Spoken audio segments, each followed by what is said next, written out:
Sehingga kita punya komitmen gitu. Bahwa komitmen itu adalah sesuatu yang gitu. Jadi jangan sampai kita terus karena itu kita nggak punya komitmen, kan gitu. Nah, komitmen yang kuat itu mengabaikan itu semuanya. Mereka kan penonton, kita pemain. Penonton yang baik itu ya seperti itu. Dong durung dadi artis saya wis penggemare oke ya apa? Ya dah. Lho apa nek dadi artis kan gitu. Ya saat ini mungkin kita artis bagi mereka enggak apa-apa lah.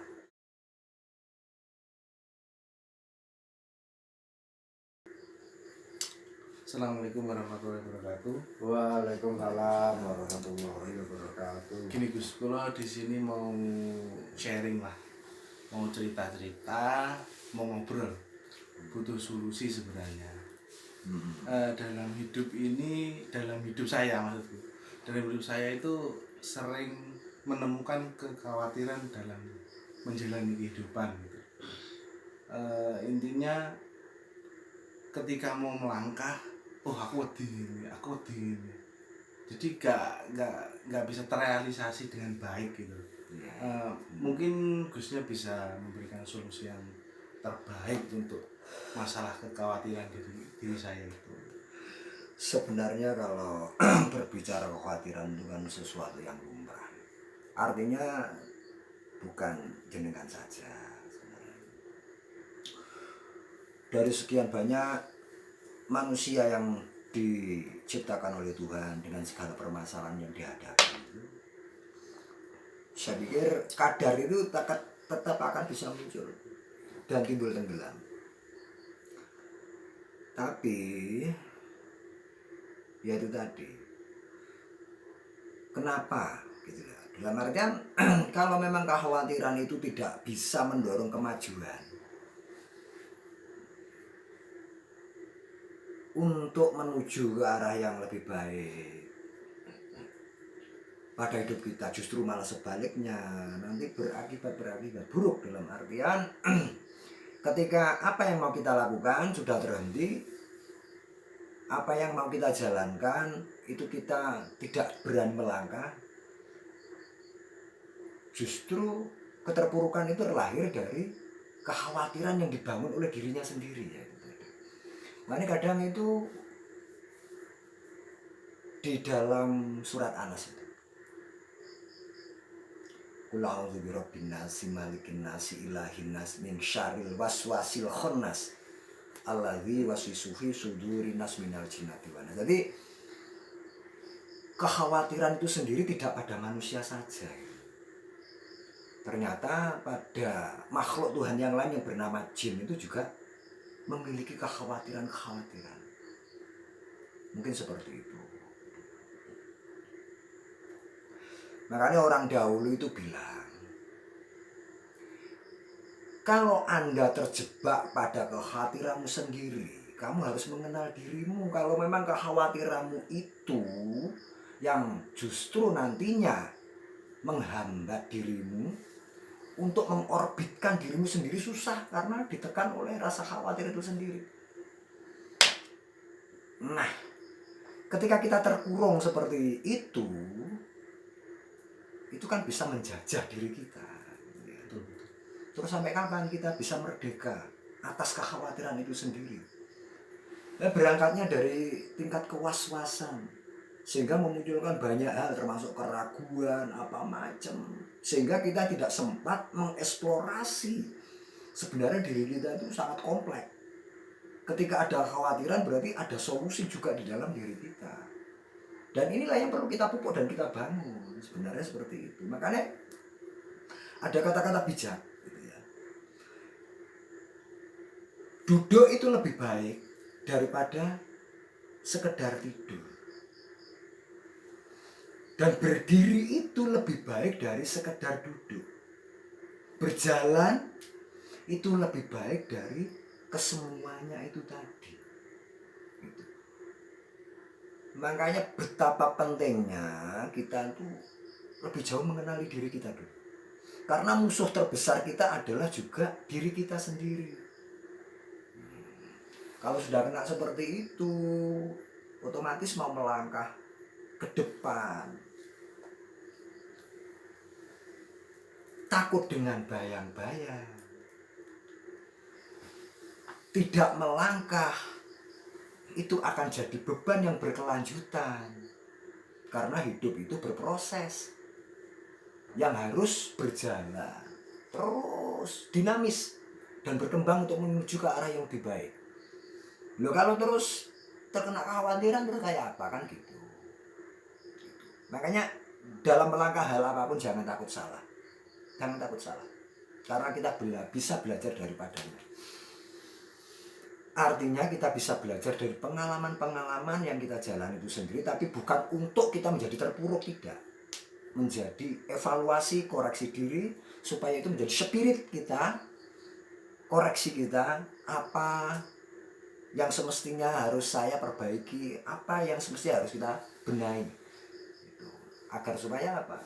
Agar supaya kita itu ada dorongan gitu, untuk bisa tetap melangkah. Jadi gini, ketika kita sudah yakin akan hal itu dan bisa menghilangkan kekhawatiran, terjadilah pressure, tekanan dari luar, dan kekhawatiran itu muncul lagi.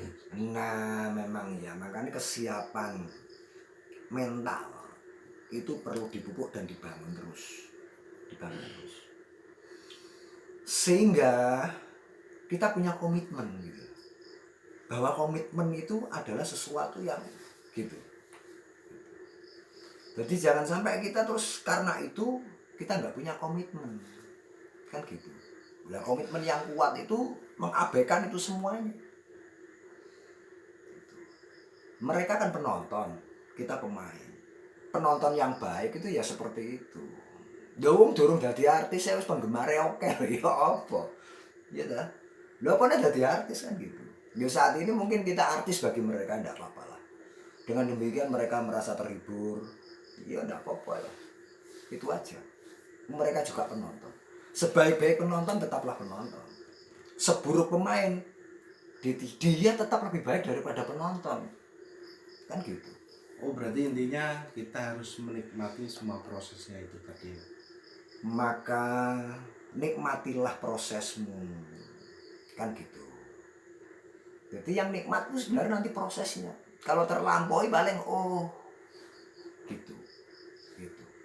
Adanya syukur itu karena adanya proses gitu.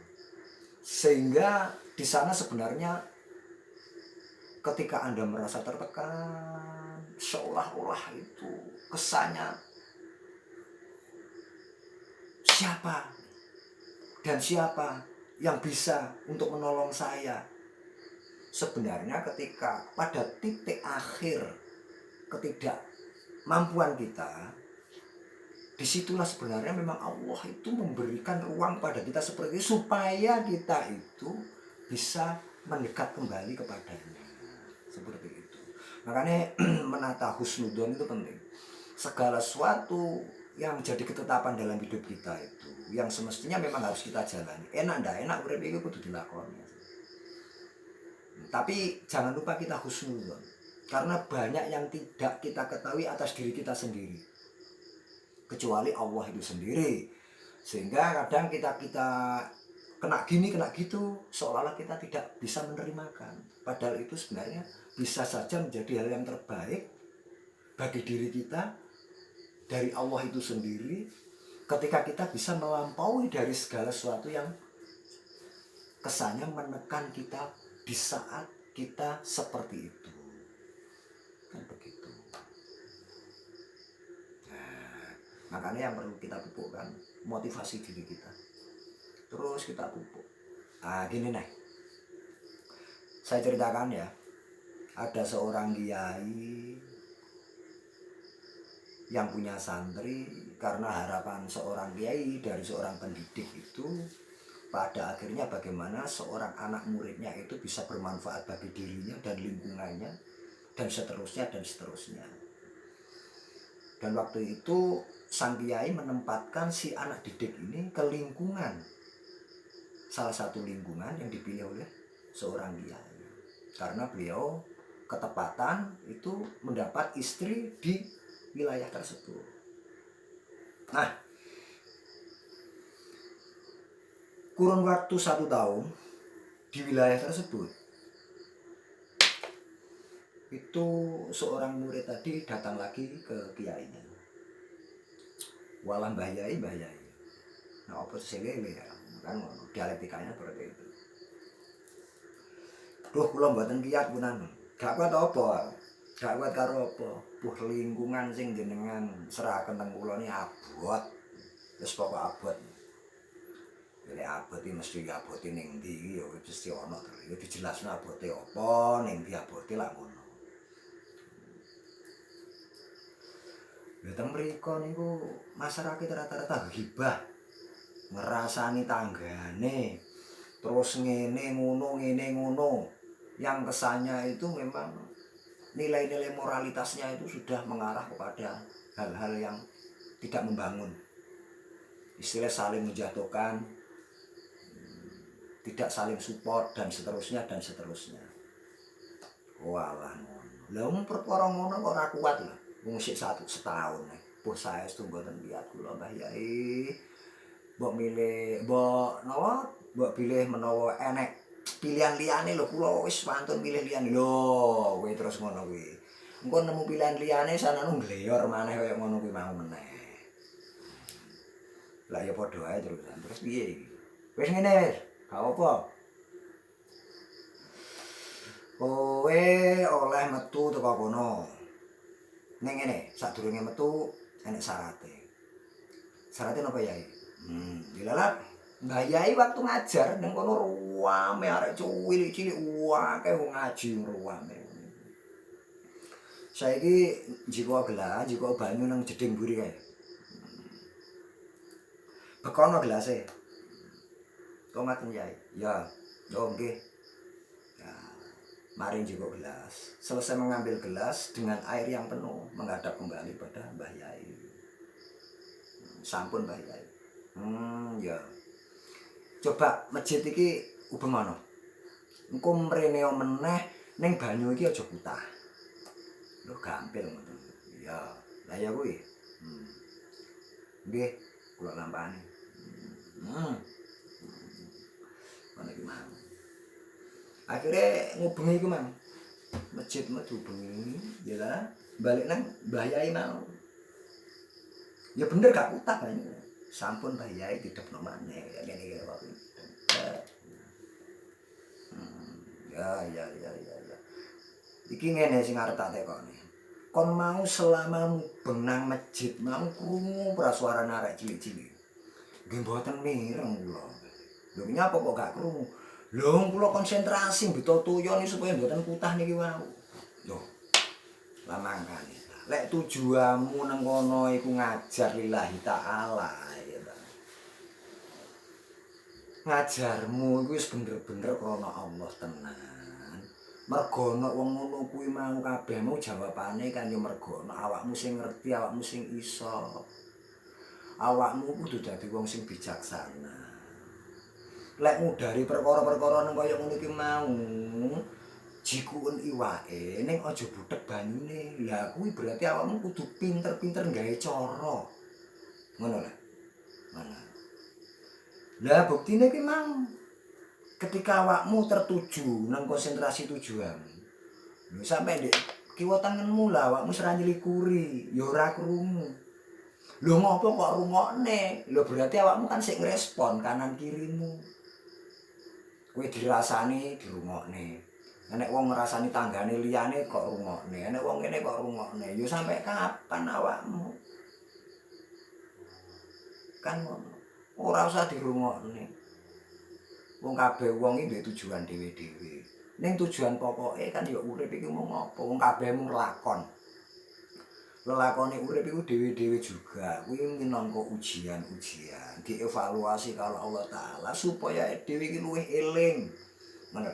Memantapkan diri supaya kita lebih mendekat lagi. Itu lebih berharga dari itu semua. Jadi sampai kita terus goyah, hati kita goyah. Terus ketika mau melangkah, waduh, aku kok CCTV karo tanggoku, di CCTV karo tangan kiniku. Ya lek nang Jawa aja kaget ya ngono iku. Jadi seorang pemain yang baik itu dia nggak ngurusi penonton. Dia tetap konsentrasi pada apa yang harus diperankan dan dimainkan. Dan tujuan hidup masih sing tukang ngrasani jane ya duwe tugas urip dhewe-dhewe. Lho ngopo kok sik menyibukkan diri ngurusi wong liya kan ngono. Dan kuwi jane ora apik rek. Ngono lho rek. Terus apa gunane kan ngono. Terus awake dhewe dadi korban selanjutnya. Berarti kan bobrok juga mental awake dhewe kan padha ae. Terus apa bedane kan ngono. Nah, ngono lho ya. Yang penting itu sadarlah bahwa kita itu pemain. Kalau jadi pemain itu pasti ada penontonnya. Dan seburuk-buruk pemain tetap lebih baik dari sekedar penonton. Karena kita pemain. Lek penonton iki ngono kuwi. Enek ngene sorak, enek ngono sorak kan ngono. Ngene kuwi. Isone mung sorak-sorak ngono kuwi. Misalnya sampean dalam kehidupan, menjalani kehidupan sesuai dengan hajat kehidupan sampean, terus di situ anggapan secara sosial, ada kemapanan secara sosial. Ya wis dirasani. Engko enek sebaliknya dikeploki. Ya wis ngono iku. Makane mantapkanlah dirimu, berdaulatlah pada dirimu, temukan jati dirimu. Fokuslah pada tujuan hidupmu. Nah kaya mau mulai fokus ning tujuan urip lho, gak ira nyelikuri kanan kiri ge apa kan ngono. Gak ono gunane juga lah. Wis ngono ae. Nah kecuali kita peduli pada sosial kita oke ya.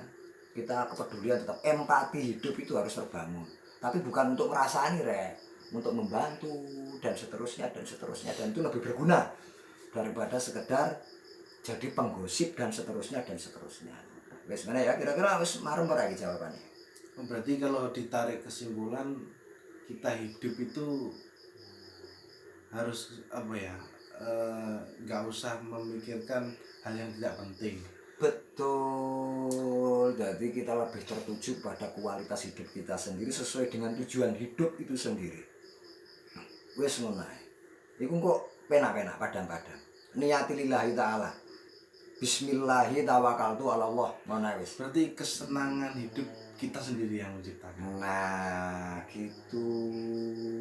Ketika kita mampu menciptakan kebahagiaan dalam hidup kita, berarti itu wujud rasa syukur kita di dalam menerima ketentuan hukum Allah Ta'ala di dalam menjalani kehidupan itu sendiri. Segitu aja ya. Oh, oke, siap-siap matur nuwun sangat. Oke, ya wis. Nanti kalau ada lain waktu bisa sharing-sharing lagi. Monggo. Soalnya mungkin hal seperti ini saya butuhkan untuk memantapkan apa ya, langkah ke depan gitu loh. Ya, soalnya kita baru mengenal tentang sharing-sharing seperti ini. Jadi nanti ke depan kita harus sering-sering sharing gini. Jadi untuk menambah wawasan tentang keimanan. Alhamdulillah, wong ngene iki ya bareng-bareng. Jadi tujuan kumpul-kumpul itu hanya untuk apa sih? Membangun kesadaran hidup gitu ya. Supaya open mind kita itu. Terbukanya pikiran kita juga tinarbukane jiwa atau kesadaran diri. Ya wis ngono ya wis. Siap. Oke, wassalamualaikum warahmatullahi wabarakatuh. Waalaikumsalam.